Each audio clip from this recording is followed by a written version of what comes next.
తొవ్వ మీద పోయేటప్పుడు ఎడమ దిక్కే పోవాలి. జీబ్రా గీతలు ఉన్న కాడనే తొవ్వ దాటాలి. ఎర్ర సిగ్నల్ పడితే ఆగాలి. పచ్చ సిగ్నల్ పడితే పోవాలి.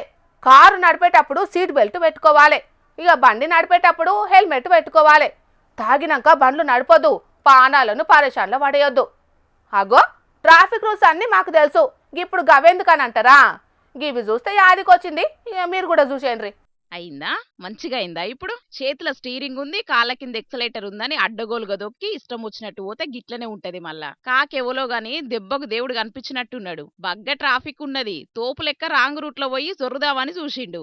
ఇక అటు ముంగటున్న ఆయన అసలుకే సైడ్ ఇయ్యకుండా వెనకకే పోయేటట్టు చేసిండు. ఇంకొకాడ ఓ తాత ఎంత పర్షాన్ పట్టించుండో చూడుండ్రి.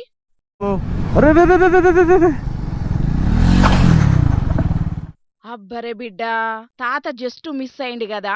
తాత లేచిన గడియ మంచిగానే ఉన్నట్టుంది. జిర్రంతల మిస్ అయిండు. లేకుంటేనా పెద్ద పర్షానే అయ్యేది. సావు తప్పి కన్ను లొట్టబడ్డట్టు చేతికి చిన్నగా దెబ్బ తాకింది. పెద్ద రోడ్డు మీద ముందుగాల కుడి దిక్కు పోదాం అనుకున్నాడట.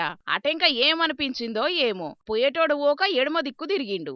అది కూడా ఎనకేమత్తున్నాయో చూసుకోకుండానే తిరిగిండు. వెనక మంచి జోరు స్పీడులు అత్తున్న ఆయన జప్పున అలర్ట్ అయి టక్కర్ కాకుండా స్పీడును కంట్రోల్ చేసిండు. తాత చేయికి చిన్నగా దాకినట్టు అయింది. ఈ డ్రైవర్ అన్న మంచోడే ఉన్నాడు. దగ్గరకు పోయి ఏమన్నా అయ్యిందో ఏందో అని చూసిండు. వెనుక ముందు చూసుకోవాలని సుద్దులు చెప్పి ఎల్లగొట్టిండు. ఇది ఇట్లుంటే రాజస్థాన్ దిక్కు స్కూటీ జయంగా పెద్ద గోసే వచ్చింది. ఈయన ఆగం పాడుగాను ఎంత పర్షానయ్యే. బండి బందు పెడితే ఏం పోవు ఏం కథ.